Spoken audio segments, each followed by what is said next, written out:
નમઃ પાર્વતી પદય હર હર મહાદેવ હર. અચતુર્વદનો બ્રહ્મા. આ વેદવ્યાસ કેવા છે? અચતુર્વદનો, જેને ચાર મુખ નથી. કેમ કે બ્રહ્માને ચાર મુખ છે.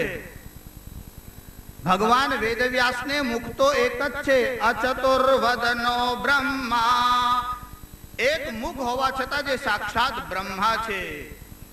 દ્વિબાહુરપરો હરિ, એમને બાહુઓ તો બે જ છે. કેમ કે ભગવાન વિષ્ણુને ચાર ભુજાઓ છે. ભગવાનને આપણે ચતુર્ભુજ કહીએ છીએ. ભગવાન નારાયણનું સ્વરૂપ કેવું છે? ચતુર્ભુજ છે. ભગવાનના ચાર હાથમાં ચાર આયુધ છે: શંખ, ચક્ર, ગદા અને પદ્મ. ભગવાન શંખને હાથમાં રાખે છે. એનું કારણ તમને ખબર છે? આ શંખ છે ને તે ભગવાનનો સાળો થાય, એની ચોટલી આમ હાથમાં હોવી છે. સમુદ્રનું મંથન થયું ત્યારે એમાંથી લક્ષ્મીજી નીકળ્યા, ત્યારે શંખ પણ નીકળ્યો. અને તેથી શંખ એ લક્ષ્મીનો ભાઈ છે. એટલું જ નહીં, લપોડ શંખ હોય ને તેને બી ભગવાન હાથમાં જ રાખે છે. લપોડ શંખ કોને કહેવાય? તમને બધાને ખબર હશે. બોલ બોલ બહુ કરે, કરે કઈ નહીં, કેવળ બોલ્યા જ કરે, આચરણમાં કઈ નહીં. એમ બધી વાર્તાઓની સ્ટોરીઓ હમણાં કહેતો બેસું તો પાર ક્યાં આવે. ભગવાનના હાથમાં ચાર આયુધ છે. આ વેદવ્યાસ, જેને બે જ બાહુઓ છે છતાં જે સાક્ષાત વિષ્ણુ છે. અચતુર્વદનો બ્રહ્મા દ્વિબાહુરપરો હરિ અભાલ લોચન શંભુર. ભગવાન શંકરને ત્રણ નેત્ર છે. ત્રીજું નેત્ર અહીંયા ભગવાનને છે, કપાળમાં છે. તે જ્ઞાનનું નેત્ર છે. ભગવાન શંકરે જ્યારે ત્રીજું નેત્ર ખોલ્યું ત્યારે કામદેવને ભસ્મ કર્યો. કામને ભસ્મ કરવાનું સામર્થ્ય કેવળ શિવમાં છે. જ્યાં જ્ઞાન આવે ત્યાં કામનું શમન થાય છે. અહીંયા જ્ઞાન એટલે ઇન્ફોર્મેશન નહીં, માહિતી નહીં. જ્ઞાન એટલે નોલેજ. જ્ઞાન એટલે તત્વતઃ સત્ય વસ્તુનું જે જ્ઞાન છે તે થયા પછી કામનું દહન થાય છે. ભગવાન શંકરે કામને બાળી નાખ્યો. આ વેદવ્યાસ કેવા છે? જેને નેત્ર તો બે જ છે છતાં જે સાક્ષાત શિવ છે. અભાલ લોચન શંભુર ભગવાન બાદરાયણ. એ ભગવાન બાદરાયણ છે. તમને લોકોને બદરીફલ ખબર હશે, જેના પરથી હિન્દીમાં બેર અને ગુજરાતીમાં બોર શબ્દ આવ્યો. બદરીફલ એટલે બોર. વેદવ્યાસે જ્યાં આશ્રમ રાખ્યો હતો ને ત્યાં બદરીના વૃક્ષ એટલે બોરના વૃક્ષ બહુ હતા, બોરડીઓ બહુ હતી. અને જ્યાં બોરડી હોય ને ત્યાં કાંટા હોય. વેદવ્યાસે જાણી બુજીને બોરડીના વૃક્ષ રાખ્યા. એનું કારણ ચારે તરફ કાંટા વેરાયેલા હોય, તેથી ગમે તે માણસ આવે નહીં. કાંટા ખાઈને કોણ જાય? હવે લોકો હાઈવે પર મંદિર બનાવે એટલે જતા આવતા બધા લોકો આમ માથું નમાવે, રૂપિયા મૂકે. હોટલના જેવું લગભગ કામ થઈ જાય. વેદવ્યાસે જાણી બુજીને એકાંતમાં દૂર આશ્રમ બનાવ્યો, અને તે પણ બોરડીના વૃક્ષ એટલે ચારે તરફ કાંટાઓ હોય. જેને જિજ્ઞાસા હોય તે જ જાય, નકામો માણસ જાય જ નહીં. આ વેદવ્યાસ, એનું પૂજન જે દિવસે જે પૂર્ણિમાએ થાય છે તેનું નામ વ્યાસ પૂર્ણિમા છે. ચંદ્ર પૂર્ણિમાના દિવસે પૂર્ણ થાય છે એવું નથી. ચંદ્ર પૂર્ણિમાના દિવસે પૂર્ણ દેખાય છે, બાકી ચંદ્ર તો પૂર્ણ જ છે. જીવ માત્ર વસ્તુતઃ પૂર્ણ જ છે, અર્થાત શિવ જ છે. પણ જ્યાં સુધી એની પ્રતીતિ અનુભવ ન થાય, અને એ પ્રતીતિ ગુરુની કૃપાથી થાય છે. અને તેથી ગુરુની આવશ્યકતા અનંત કોટી બ્રહ્માંડ નાયક દીનબંધુ દીનાનાથ જગન્નાથ કરુણા વરુણાલય પરમપિતા પરમાત્મા ભૂપતિ ભુવનપતિ છત્રપતિ ધરાપતિ રમાપતિ માયાપતિ લક્ષ્મીપતિ સાક્ષાત વિષ્ણુ પણ જો અવતાર લઈને આવે તો ગુરુની આવશ્યકતા પડે છે. રામ અવતાર લઈને આવ્યા, શ્રી કૃષ્ણ અવતાર લઈને આવ્યા. હવે કહું, શ્રી કૃષ્ણને કઈ શીખવાની આવશ્યકતા હતી? ભગવાન શ્રી કૃષ્ણ અવંતી ક્ષેત્રમાં ઉજ્જૈનમાં ગયા અને સાંદીપની ઋષિને ત્યાં ભણ્યા. માત્ર 64 દિવસમાં ભગવાને 64 કલાઓ શીખી લીધી. 4 વેદ, તેનું રહસ્ય, ષડાંગ એટલે 6 અંગો સહિત શિક્ષા, કલ્પ, વ્યાકરણ, નિરુક્ત, છંદ અને જ્યોતિષ અને આ બધી કલાઓ ભગવાને 64 દિવસમાં શીખી લીધી. અરે શીખી શું લીધી? ભગવાનને ખબર છે કે યદ્યદાચરતિ શ્રેષ્ઠ, જેવું મોટાઓ આચરણ કરશે એનું જોઈને બીજાઓ કરશે. અને તેથી ભગવાન ગુરુ ગૃહે ગયા. બાકી ભગવાનને ગુરુ ગૃહે જવાની કઈ જરૂર નહોતી, આવશ્યકતા નહોતી. રામ સાક્ષાત વિષ્ણુ છે. વસ્તુતઃ રામ અને કૃષ્ણમાં ભેદ જ નથી. એકમ રામંચ કૃષ્ણંચ ય પશ્યતિ સપશ્યતિ. રામ અને કૃષ્ણ એક જ છે, એવું જે જુએ તે સાચું જુએ છે. એ રામ પણ અવતાર ધારણ કરીને આવ્યા ત્યારે મર્યાદા ધર્મનું પાલન કર્યું. એટલું જ નહીં, ગુરુનો મહિમા શીખવાડવાને માટે, જે સાક્ષાત વિષ્ણુ છે છતાં ગુરુને આદર આપવાને માટે દોડ્યા. કેવી રીતે ગયા? જ્યારે રામજીનો રાજ્યાભિષેક થવાનો હતો અને ભગવાન વશિષ્ઠ તેમને આદેશ આપવાના માટે ગયા કે આપનો રાજ્યાભિષેક થવાનો છે એટલે તમારે આટલા આટલા નિયમોનું પાલન કરવાનું છે. ભગવાન વશિષ્ઠ જ્યાં રામનો મહેલ હતો ત્યાં આવ્યા અને ભગવાન વશિષ્ઠનો રથ આવીને આમ ઉભો રહ્યો. અને રામજીને ખબર પડી ગુરુદેવ આવ્યા છે. શું કર્યું? તમે ગુરુ આવે તો શું કરો? ઘણા લોકો તો આમ ચેર પર આમ બેઠા હોય, ગોલ ગોલ આમ ફરિયાદ કરે, પછી પેલો અંદર આવે, પછી આમ ધીમે રહીને આમ ઉભો થાય. રથનો અવાજ સાંભળ્યા પછી રામજી અંદર બેઠા નથી. દ્વાર આઈ નાયઉ પદ માથા. ભગવાન અંદર આવે પેલા તો રામજી બહારના દરવાજા સુધી આવ્યા અને દ્વાર આઈ નાયઉ પદ માથા. ભગવાન વશિષ્ઠના ચરણોમાં પોતાનું માથું મૂકી દીધું.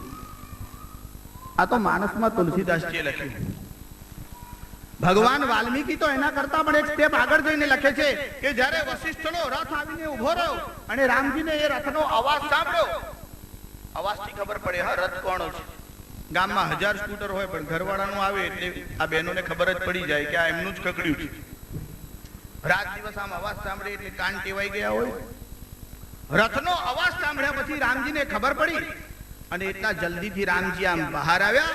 હજુ તો રથ ત્યાં ઉભો રહે અને ભગવાન વશિષ્ઠ ઉભા થાય એ પહેલા તો રામજી ત્યાં પહોંચી ગયા અને પોતાનો હાથ આપ્યો. પરિગૃહ્યાત રથાત સ્વયં. રામજીએ વશિષ્ઠનો હાથ પકડી લીધો અને વશિષ્ઠને આમ સહારો આપ્યો અને પછી વશિષ્ઠ ઉતર્યા રથમાંથી. જે અવતાર લઈને આવે છે તે પણ ગુરુની મહિમા બતાવવાને માટે આવી રીતનું આચરણ કરે છે. ગુરુને આદર આપે એ તો ઠીક છે. રામજીના જીવનમાં જે ઘટના છે તમે લોકોએ માનસ બહુ વાર સાંભળ્યું હશે, પણ જેને વાલ્મીકી રામાયણ વાંચ્યું હશે તેને ખબર હશે. આ હિસ્ટોરિકલ ફેક્ટ છે, ઐતિહાસિક સત્ય છે. માનસ ભક્તિ પ્રધાન ગ્રંથ છે. વાલ્મીકીએ જે ઐતિહાસિક ઘટનાઓ છે તે લખી છે. એક બહુ સુંદર ઘટના વાલ્મીકીએ લખી છે અને રામના જીવનની આત્યંતિક કારુણિક ઘટના છે. જ્યારે રામજીએ સ્વધામમાં જવાનો વિચાર કર્યો ત્યારે એક ઘટના બની. કાળ પુરુષ રામજીને મળવા માટે આવ્યો અને રામજીને મળવા માટે આ કાળ પુરુષ આવ્યો અને એમને રામને કહ્યું કે મારે તમારી સાથે વાર્તાલાપ કરવો છે, પણ એ વાર્તાલાપ કેવળ તમારી અને મારી બેની વચ્ચે જ રહેશે. ત્રીજો માણસ આ વાર્તાલાપ દરમિયાન અંદર ના આવે. રામજીએ લક્ષ્મણને બોલાવ્યા. લક્ષ્મણને બોલાવીને કીધું, લક્ષ્મણ તું અહીંયા દ્વાર ઉપર દરવાજા ઉપર ઉભો રહે. લક્ષ્મણને દરવાજા ઉપર ઉભો રાખી રામ કાળ પુરુષ સાથે વાર્તાલાપ કરવાને માટે ગયા અને લક્ષ્મણને આજ્ઞા આપવામાં આવી કે અંદર કોઈ ના આવે જ્યાં સુધી અમે બહાર ના આવીએ. રામ અને કાળ પુરુષનો વાર્તાલાપ ચાલતો હતો. વાર્તાલાપ પૂરો થવા આવ્યો અને અયોધ્યાના ઉપર સંકટ આવ્યું. સંકટ આવ્યું એટલે દુર્વાસા મુનિ આવ્યા. આ દુર્વાસાનું આગમન થયું. લક્ષ્મણ ત્યાં ઉભો હતો. દુર્વાસા અંદર આમ પ્રવેશ કરવા ગયા. લક્ષ્મણે બહુ વિવેક અને વિનયથી કહ્યું, ઋષિ આપ આવ્યા છો પણ મને આજ્ઞા છે, હમણાં રામજીનો કાળ પુરુષ સાથે વાર્તાલાપ ચાલે છે, આપ એક ક્ષણ ઉભા રહો. દુર્વાસાએ શું કીધું? હું વેદ થાઉં? આવું થાય નહીં, હું તો અંદર જઈશ. જો લક્ષ્મણ દુર્વાસાને અંદર આવવા દે તો કાળ પુરુષની શરત બહુ ભયંકર હતી કે રામ સાથેનો મારો વાર્તાલાપ પૂરો થઈને હું બહાર જાઉં એ પહેલા જો કોઈ અંદર આવે તો લક્ષ્મણને દેહાંત દંડની સજા થશે. જો લક્ષ્મણ દુર્વાસાને અંદર આવવા દે તો દેહાંત દંડની સજા થાય અને દુર્વાસાને ના પાડે તો દુર્વાસાએ કહ્યું જો તું અંદર નહીં જવા દે આખી અયોધ્યાને ભસ્મ કરીશ. લક્ષ્મણના મનમાં વિચાર આવ્યો કે જવા દઉં તો હું ખલાસ થઈ જાઉં અને ન જવા દઉં તો અયોધ્યા નષ્ટ થાય. ત્યારે લક્ષ્મણના મનમાં વિચાર આવ્યો કે અયોધ્યા નષ્ટ થાય એના કરતા મને સજા થશે તો ચાલશે. લક્ષ્મણે આમ માથું ઝુકાવી દીધું. દુર્વાસાએ અંદર પગ મૂક્યો. અહીંયા વાર્તાલાપ પૂરો થયો. કાળ પુરુષ બહાર જવા તૈયાર થયો અને દુર્વાસા અંદર આમ પગ મૂક્યો. પણ કાળ પુરુષે રામજીને કીધું શરતનો ભંગ થયો, હજુ હું બહાર ગયો નથી. એ પહેલા ઋષિએ અંદર પગ મૂક્યો. ટેકનિકલ ફોલ્ટ, ગુનો બહુ નાનો, તાંત્રિક ગુનો. પગ અંદર મૂકી દીધો, બસ આ ગુનો. વાત તો સાંભળી જ નથી, પણ અંદર પગ મૂક્યો એટલે ગુનો તો થયો જ, અપરાધ તો થયો જ. ત્યારે કીધું કે હવે શું કરવાનું? શરત તો એવી છે કે લક્ષ્મણને દેહાંત દંડની સજા થાય. રામજીના મનમાં લક્ષ્મણ માટે કેવો પ્રેમ હશે તે કહેવાની જરૂર નથી, આવશ્યકતા નથી. માનસમાં બહુ સુંદર વર્ણન છે. હમણાં બધું ક્યાં બોલતો બેસું. તમે કોઈ વાર કોઈ સેલ્સમેન ને જોયો હશે? જરાક આમ સેમ્પલ બતાવે તમને. ગોડાઉન તો બહુ મોટું હોય, બધું બતાવીએ તો ક્યાં પાર આવે. હું તમને જરાક સેમ્પલ દેખાડું છે. જ્યારે દુર્વાસા અંદર આવ્યા ત્યારે કાળ પુરુષે કહ્યું કે શરતનો ભંગ થયો છે, શું કરવું? તો કે જે ભગવાન વશિષ્ઠ આપણા પુરોહિત અને કુલગુરુ છે તેમને પૂછો શું કરવું જોઈએ.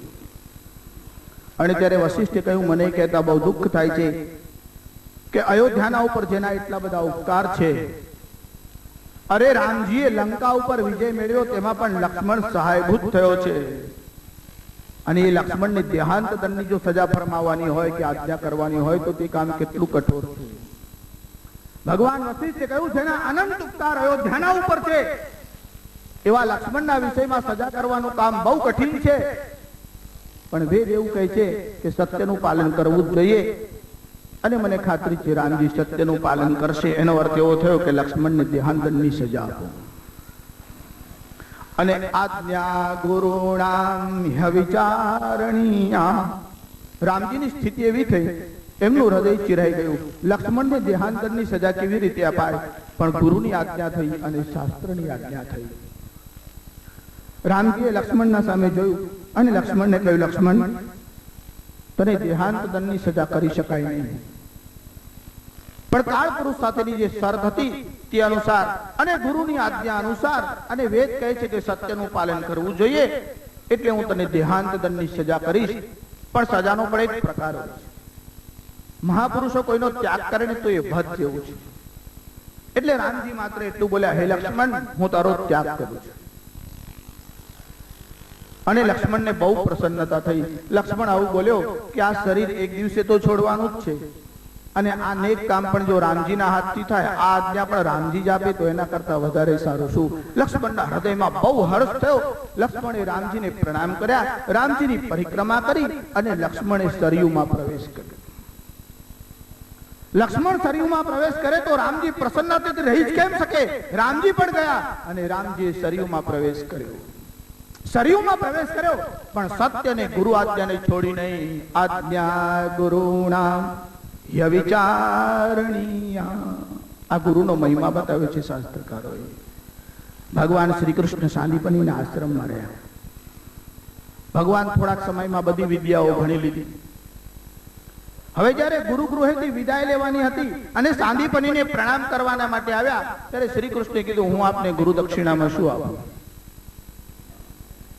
એક મંત્ર પણ જે ઉપદેશ આપે ને એના બદલામાં તમે સમગ્ર પૃથ્વી આપી દો ને તો પણ એ મંત્રનો બદલો વાળી ન શકાય. છતાં શ્રી કૃષ્ણે પૂછ્યું ગુરુદેવ આપને ગુરુ દક્ષિણામાં શું આપો? શ્રી કૃષ્ણે જયારે પૂછ્યું ગુરુ દક્ષિણામાં શું આપ્યું ત્યારે સાંદીપની ઋષિએ કહ્યું કે હું ગુરુ પત્ની અર્થાત એમના પત્ની સાથે ચર્ચા કરી અને પછી તમને કહું છું.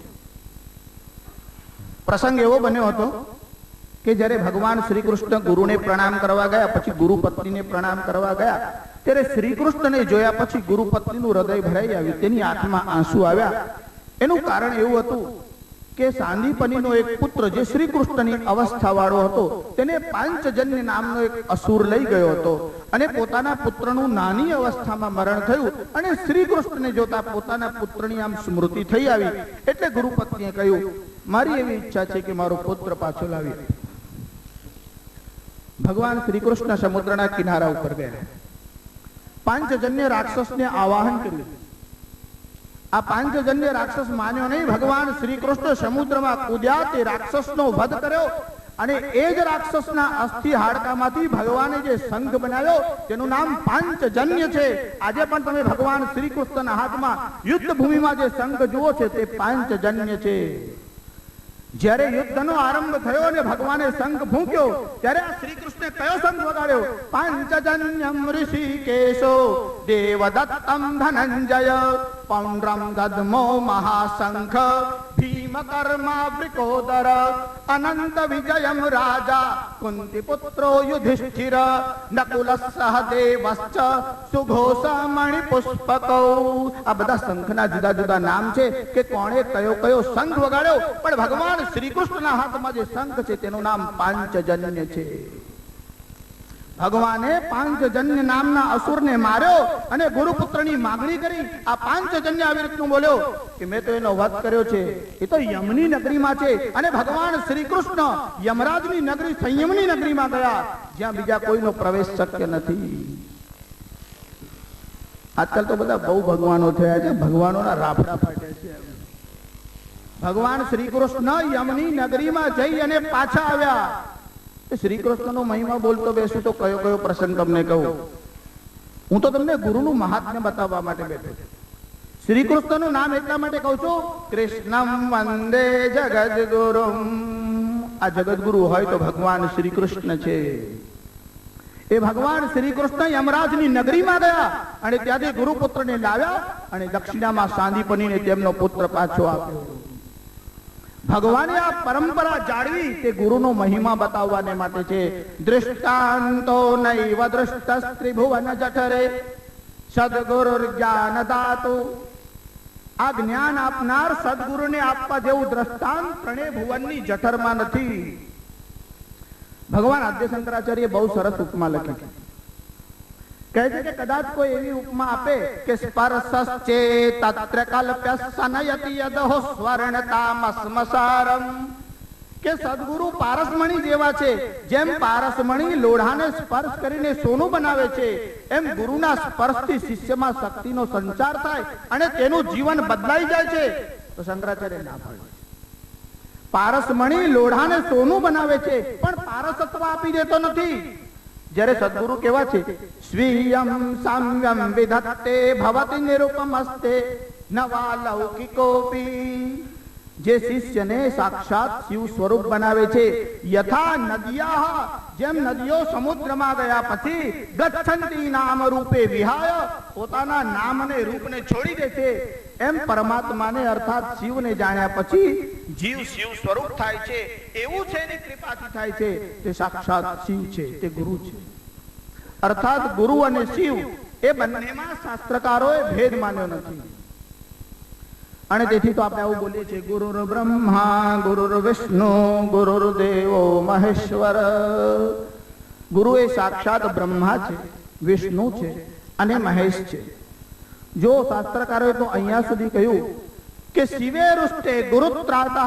જો શિવ કોપાયમાન થાય તો ગુરુ તમારી રક્ષા કરી શકે છે, પણ ગુરુ કોપાયમાન થાય તો ભગવાન પણ તમારી રક્ષા કરી શકતા નથી.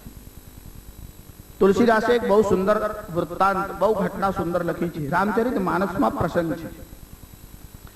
જ્યારે રામજીનું યુદ્ધ થયું અને ભગવાન નાગપાશમાં બંધાયા. તુલસીદાસે આવું લખ્યું નહીં કે રામને નાગપાશમાં બાંધ્યા. તુલસીદાસે લખ્યું કે રામજી બંધાયા. બાંધ્યા ને બંધાયામાં ફરક છે. બાંધવામાં બાંધનારનું સામર્થ્ય છે, પણ બંધાયાનો અર્થ થાય છે રામજીએ લીલા કરી બંધાઈ ગયા. બાકી કોઈની તાકાત છે કે રામજીને બાંધી શકે? પણ રામજી નાગપાશથી બંધાયા ત્યારે દેવર્ષિ નારદ આવ્યા અને દેવર્ષિ નારદ ગરુડ પાસે ગયા અને ગરુડજીને કહ્યું, તું જા, રામજી નાગપાશથી બંધાયેલા છે, છોડાવ. આ ગરુડ બહુ શક્તિશાળી છે.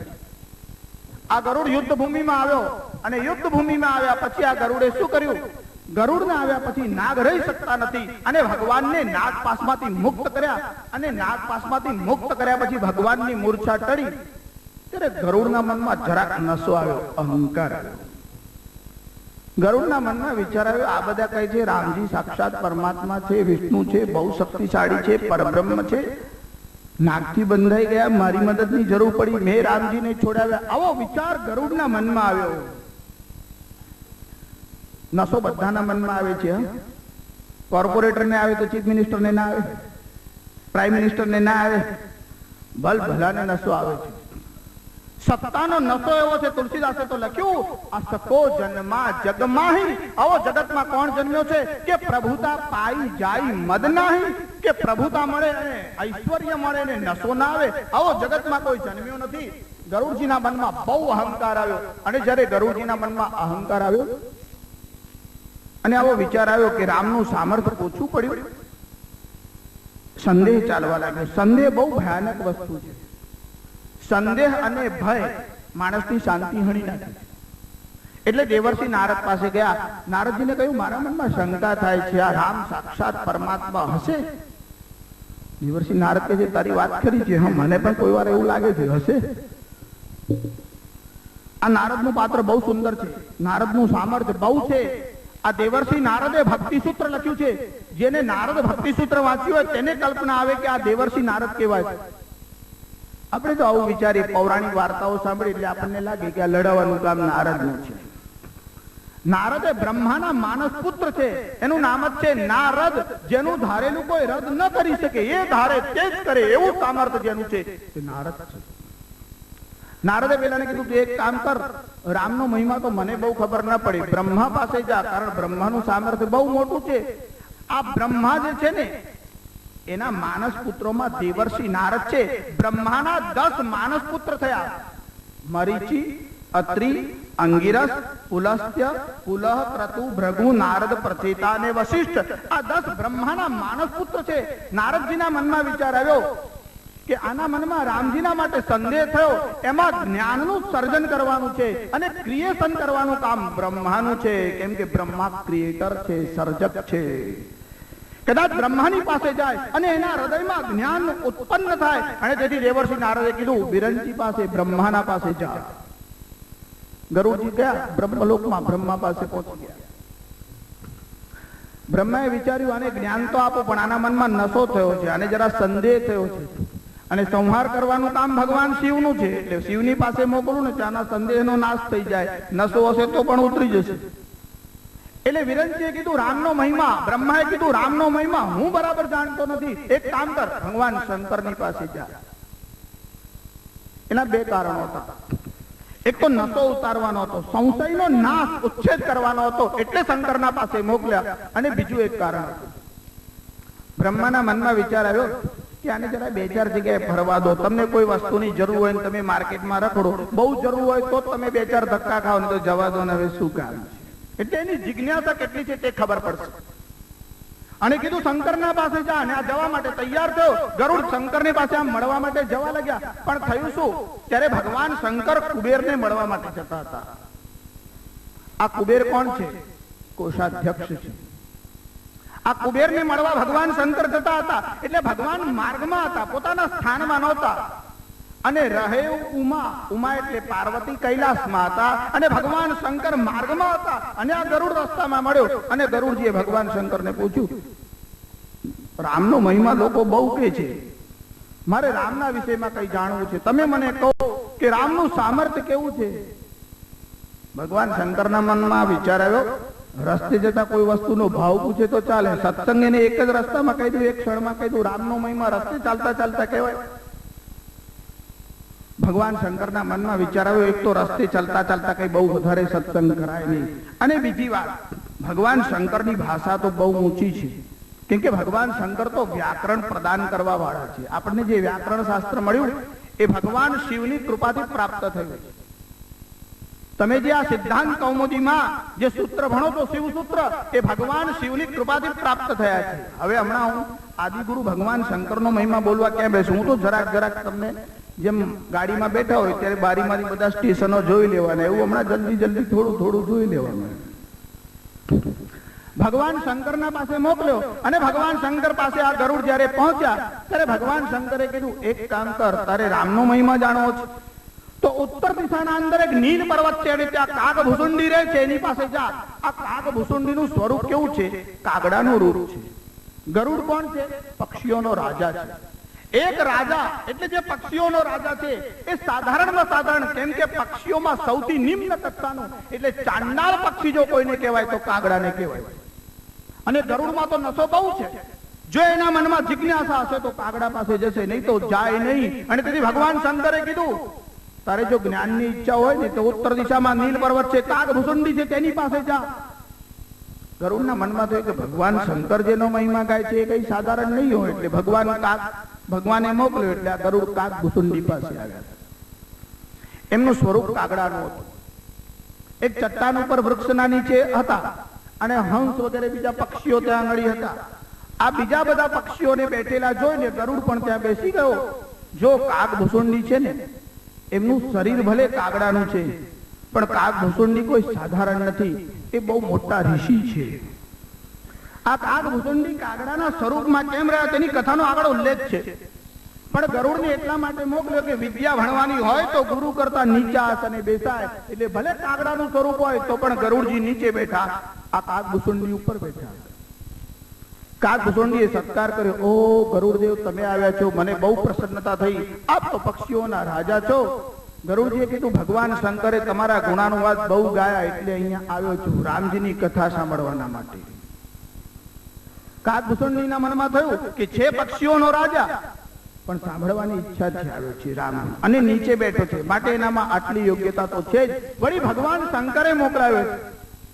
કોઈ મોટો માણસ ચિઠ્ઠી લખે ને તો આપણે એના પર આમ ધ્યાન આપીએ છીએ, તો ભગવાન શંકરનો સંદેશો લઈને આવેલો, પછી ના કેમ પડાય. ભગવાન શંકરે મોકલાવ્યો છે, માટે એને સત્કાર કર્યો અને રામજીની કથા કહી. કાગ ભૂસુંડીએ બહુ ટૂંકાણમાં, તુલસીદાસજી થોડી ચોપાઈઓમાં આખી રામાયણની કથા લખી નાખી. પહેલા તો દશરથજી ત્યાં રામજીનો જન્મ થયો, પછી આ બાળકો મોટા થયા, આ બાળકોના બધા સંસ્કાર કરવામાં આવ્યા, પછી રાજ્યાભિષેકનો પ્રસ્તાવ મૂકવામાં આવ્યો, પછી કૈકેયીએ વિઘ્ન કર્યું, રામનો વનવાસ નક્કી થયો. આદૌ રામ તપોવનાદિ ગમનમ, પહેલા રામજીનું વનમાં જવું. આદૌ રામ તપોવનાદિ ગમનમ હત્વા મૃગમ કાંચનમ, પછી સોનાના મૃગને હણવું. વૈદેહી હરણમ, પછી સીતાજીનું હરણ થયું. જટાયુ મરણમ, પછી જટાયુનો વધ થયો. પછી લંકાપુરીમ દાહનમ, આખી સોનાની લંકા હનુમાનજીએ સળગાવી દીધી. પશ્ચાદ રાવણ કુંભકર્ણ હનનમ, પછી રાવણ ને કુંભકર્ણનું હનન કર્યું. આખું રામાયણ કાગ ભૂસુંડીએ કહ્યું અને ગરુડનો નસો ઉતરી ગયો. ગરુડના મનમાં થયું કે મારા મનમાં આવું હતું કે હું બહુ શક્તિશાળી છું. રામજીની પૂરી કથા સાંભળી ત્યારે રામજીના મહિમા સાંભળી એના મનમાં બહુ હર્ષ થયો. અને ત્યારે આ ગરુડજીએ કાગ ભૂસુંડીને કહ્યું, ઓહો, રામજીનો મહિમા આટલો બધો છે.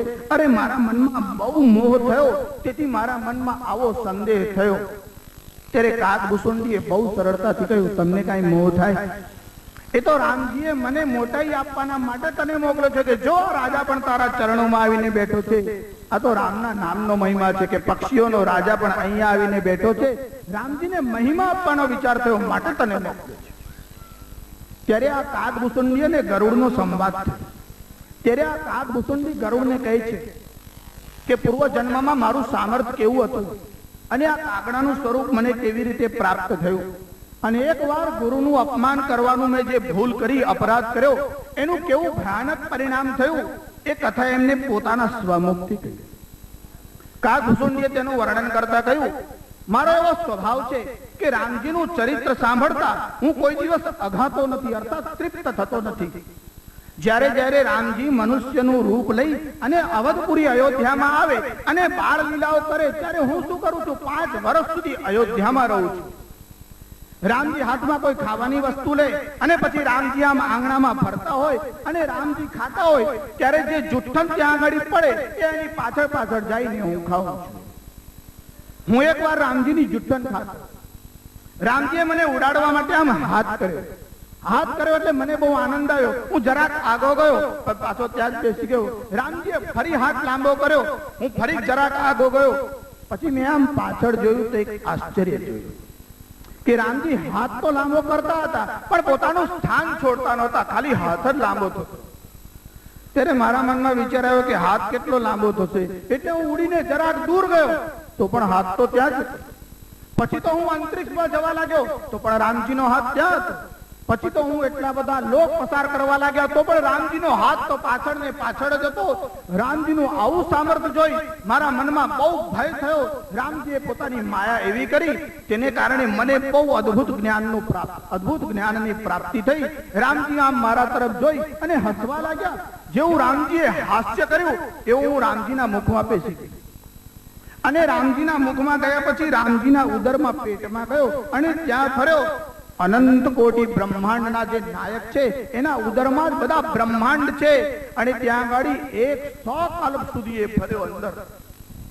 હવે કલ્પનું ગણિત હમણાં તમને ક્યાં કહેવા બેસું? બ્રહ્માનો દિવસ કેટલો, કલ્પ કેટલો, એ બધું ક્યારે હમણાં કહેવાય? પણ બહુ વર્ષો સુધી રહ્યો. 4 અબજ અને 32 કરોડ વર્ષ મનુષ્યના થાય ત્યારે બ્રહ્માની એક રાત્રિ થાય એટલો જ બ્રહ્માનો એક દિવસ થાય. એવું બ્રહ્માનું 100 વર્ષનું આયુષ્ય છે. એવા 100 કલ્પ રામજીના ઉદરમાં ફર્યો. પછી બહુ ભય થયો અને રામજીએ જ્યાં અટ્ટહાસ્ય કર્યું અને આમ બહાર ફેંક્યો. ભૂમિ ઉપર પડતા જ રામજીને દયા આવી. રામજીએ તેના માથા ઉપર આમ હાથ મૂક્યો અને એની મૂર્છા હતી તે ચાલી ગઈ. અંદર તો એને લાગ્યું કે 100 કલ્પ સુધી ભર્યો છે. બહાર આવ્યા પછી એને ખબર પડી કે ના, માત્ર બહુ થોડોક જ સમય ગયો છે. હવે આ દેશ અને કાળ શું છે એના વિષયમાં હમણાં ચર્ચા કરતો નથી. જુદા જુદા લોકમાં કાળ જુદો જુદો હોય. અહીંયા કાળની વ્યાખ્યા જુદી છે, ચંદ્ર ઉપર જુદી, સૂર્ય ઉપર જુદી. જેમ જેમ લોક બદલાતા જાય તેમ કાળનું યુનિટ બદલાતું જાય. સારું, આ કાગભૂસુંડી આમ બહાર આવ્યા. રામજીએ તેના માથા ઉપર હાથ મૂક્યો. પછી રામજીની કૃપાથી શું થયું? એને દિવ્ય જ્ઞાનની પ્રાપ્તિ થઈ. એ કાગભૂસુંડીએ ગરુડને કહ્યું કે પહેલા બહુ વર્ષો પહેલા એકવાર હું અયોધ્યામાં જન્મ્યો. પહેલા એક કલિયુગ હતો ત્યારે અયોધ્યામાં એક શૂદ્ર યોનિમાં એક શૂદ્રને ત્યાં મારો જન્મ થયો. પછી અયોધ્યામાં દુકાળ પડ્યો. પછી જયારે અયોધ્યામાં દુકાળ પડ્યો ત્યારે હું ઉજ્જૈની નગરીમાં ગયો અને ત્યાં એક ભગવાન શિવનું મંદિર હતું. એ શિવાલયમાં વેદપાઠી એક બ્રાહ્મણ બેસતો હતો.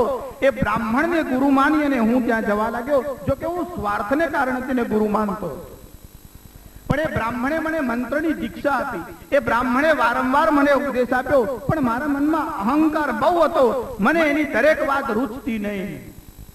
એકવાર એને રામજીનો મહિમા ગાયો. હું તો શિવનો ભક્ત હતો, તેથી મારા મનમાં થયું કે આ રામનો મહિમા ગાય છે, શિવની નિંદા કરે છે. તેથી મારા મનમાં બહુ ગુસ્સો આવ્યો. ગુરુએ મને બહુ સમજાયો. ગુરુએ કહ્યું વસ્તુતઃ પરમાત્મા એક જ છે, પણ મારા મનમાં તે વાત ઉતરી નહીં. હું શિવનો પરમ ભક્ત હતો, પણ મનમાં ગુરુ માટે બહુ પ્રેમ અને આદર નહોતો. એકવાર ભગવાન શિવના મંદિરમાં હું જપ કરવાને માટે બેઠો હતો. તુલસીદાસજી આનું શબ્દચિત્ર લખ્યું છે. એક બાર હર મંદિર. એક વાર ભગવાન શિવના મંદિરના અંદર બેઠો બેઠો ભગવાન શિવના નામની આમ માળા ફેરવતો હતો, જપ કરતો હતો. જપત રહ્યો શિવ નામ. ત્યાં બેઠો બેઠો શિવનું નામ જપતો હતો. આ જ્યાં શિવનું નામ જપતો હતો એટલામાં પેલા એના ગુરુનું આમ આગમન થયું. એને જોયું કે ગુરુદેવ આવે છે, છતાં ઉભો ન થયો, જોયું નહીં. એના મનમાં એવું હતું કે હું જાપ કરું છું અને પૂજા કરતા કરતા વચમાં ઉઠાય કે ઉઠ્યો નહીં. ગુરુદેવનો સ્વભાવ તો બહુ શાંત હતો. ગુરુદેવ કઈ બોલ્યા નહીં. ગુરુદેવને આવતા જોયા પછી અભિમાનવશ ઉઠી નહીં કિન્ન પ્રણામ. અભિમાનને કારણે હું ઉઠ્યો નહીં અને ગુરુને પ્રણામ કર્યા નહીં. ગુરુનું હૃદય કોમળ એટલે ગુરુના મનમાં રોષ ન થયો, પણ ભગવાન શિવથી આ સહન ન થયું. અતિ અઘ ગુરુ અપમાનતા સહી નહીં શકે મહેશ. ગુરુના અપમાન જેવું બીજું કોઈ પાપ નથી. ભગવાન શંકરથી આ સહન ન થયું અને એકદમ નભમંડળમાંથી આકાશવાણી થઈ અને ભગવાન શિવે તેને શાપ આપ્યો કે તે ગુરુનું અપમાન કર્યું છે. બાઈથી રહે હું સઠ, હે સઠ તું બેસી રહ્યો છે. ગુરુનું આગમન થયું અને તું ઉભો થતો નથી. અજગર ઈવ પાપી. તું અજગરની જેમ આમ પડ્યો રહ્યો પણ ઉભો થયો નહીં. સર્પ હોય ખલ મલમતી વ્યાપી. તું સર્પ એટલે સાપ થઈશ અને કોઈ વૃક્ષના કોટરના અંદર પડીશ. જ્યારે ભગવાન શંકરે દારૂણ સાપ આપ્યો, 1000 જન્મ સુધી તું આવી યોનિઓમાં ભટકતો રહીશ. ભગવાન શિવના શાપને કારણે એના ગુરુના મનમાં બહુ કરુણા નિર્માણ થઈ. એના ગુરુએ ભગવાન શંકરને પ્રાર્થના કરી અને ભગવાન શંકરની સ્તુતિ કરી. ભગવાન શંકરનો કોપ શાંત થાય એવી ઈચ્છાથી આ બ્રાહ્મણે જે સ્તુતિ કરી તે સ્તુતિ બહુ સુંદર છે. कि नमामि समीशान निर्वाण रूपम विभुम व्यापकम ब्रह्म वेद स्वरूपम निजम निर्गुणम निर्विकल्पम निरीहम चिदाकाशमाकाश वासम भजेहम निराकार ओंकार मूलम तुरीयम गिराज्ञान गोतीतमीशम गिरीशम करालम महाकाल कालम कृपालम गुणागार संसार पारम नतोहम तुषारा त्रिशंकाश गौरम गभीरम मनोभूत कोटि प्रभाश्री शरीरम। बधी स्तुति क्या बोलतो कहीશું? આ બ્રાહ્મણે સ્તુતિ કરી, ભગવાન શિવ પ્રસન્ન થયા, ભગવાન શિવે વરદાન માંગવાનું કહ્યું ત્યારે આ બ્રાહ્મણે કહ્યું પહેલા તમારી ભક્તિ આપો અને બીજું વરદાન એ આપો કે આના ઉપર આપે કોપ કર્યો છે એને ક્ષમા કરો। ભગવાન શિવે કીધું તારા ગુરુનો સ્વભાવ બહુ કોમળ છે એટલે હું તને ક્ષમા તો આપીશ પણ આ સાપ વ્યર્થ નહીં જાય, તું 1000 જન્મ સુધી ભટકતો રહીશ પણ તને દુઃખની પ્રાપ્તિ નહીં થાય અને તને તારા બીજા જન્મોનું અને તને જે જ્ઞાન પ્રાપ્ત થયું છે એની સ્મૃતિ રહે।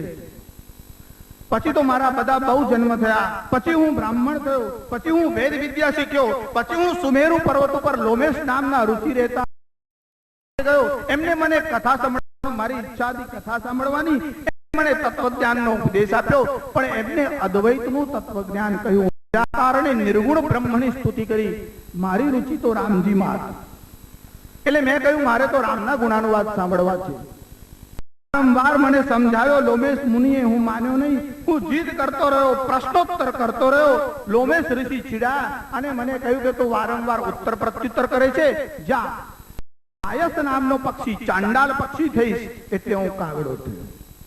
વસ્તુતઃ રામજીએ મારી પરીક્ષા કરવાના માટે લોમેશ ઋષિના મનમાં નિર્માણ કર્યો કે એના સગુણ સાકાર બ્રહ્મમાં કેવી પ્રીતિ છે અને જ્યારે ઋષિએ સાપ આપ્યો ત્યારે મેં સાપને પ્રસન્નતાથી માથે ચડાવ્યો। એ મને રામજીનું ચરિત્ર સંભળાવ્યું અને રામજીના દર્શન એમની કૃપાથી મને થયા। જે દેહથી મને દર્શન થયા એ દેહ છોડવાની મને ઈચ્છા નથી। રામજી મારા ઉપર પ્રસન્ન થયા અને રામજીએ મને વરદાન આપ્યું, તું ઈચ્છા રાખીશ ત્યાં સુધી તારું આ શરીર અને સ્વરૂપ રહે, પણ આ દેહથી રામજીનું દર્શન થયું તેથી મને આ દેહ છોડવાની ઈચ્છા નથી। પણ ગુરુનું અપમાન કરવાને કારણે બધા પ્રસંગની પાછળ ગુરુ અપમાનતા સહી નહીં શકે। મહેશ, તમે પૂજા કરવાના માટે બેઠા હોય કે કોઈ પણ કામમાં બેઠા હોય, જ્યાં સુધી તમને શરીરનું ભાન હોય ત્યાં સુધી તમારે ઊભા થવું જ જોઈએ। આ શાસ્ત્રની મર્યાદા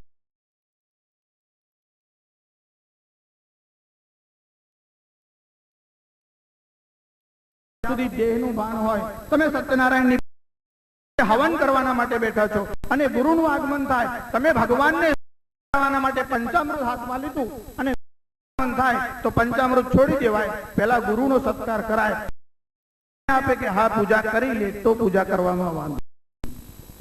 ગુરુનો મહિમા બતાવવા માટે શાસ્ત્રકારોએ આ ઐતિહાસિક ઘટના લખી છે। ભગવાન અવતાર લઈને આવે તો પણ આ મર્યાદાનું પાલન કરે છે। તુલસીદાસજીએ લખ્યું ગુરુની મહિમા કેવી છે? શ્રી ગુરુ ચરણ સરોજ રજ નિજ મન મુકુર સુધારી વર્ણૌ રઘુવર બિમલ જસ જોદાયક ફલહારી।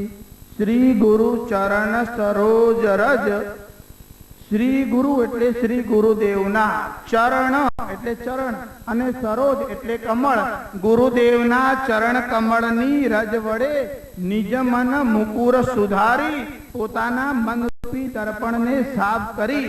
કેમ કે મનનો દર્પણ શુદ્ધ હોય તો તમને આત્માનું જે સ્પષ્ટ બિંબ છે તે દેખી શકાય। તેથી ગુરુની મહિમા આપણે ઠેર ઠેર શાસ્ત્રકારો ગાય છે। એથી વધારે શું કે ગુરુને સાક્ષાત બ્રહ્મા વિષ્ણુ અને મહેશ કયા છે? એનું કારણ બ્રહ્મા જેમ સર્જન કરે છે એમ ગુરુ જ્ઞાનનું સર્જન કરે છે, વિષ્ણુ જેમ પોષણ કરે છે એમ ગુરુ જ્ઞાન અને વૈરાગ્યને ટકાવે છે, અને શિવ જેમ સંહાર કરે છે એમ શિષ્યના અજ્ઞાન અને દુઃખનો નાશ કરે છે। તેથી ગુરુર બ્રહ્મા ગુરુ વિષ્ણુ ગુરુર્દેવો મહેશ્વર ગુરુ સાક્ષાત પરમ બ્રહ્મ તસ્મૈ શ્રી ગુરવે નમઃ। નમઃ પાર્વતી પદય હર હર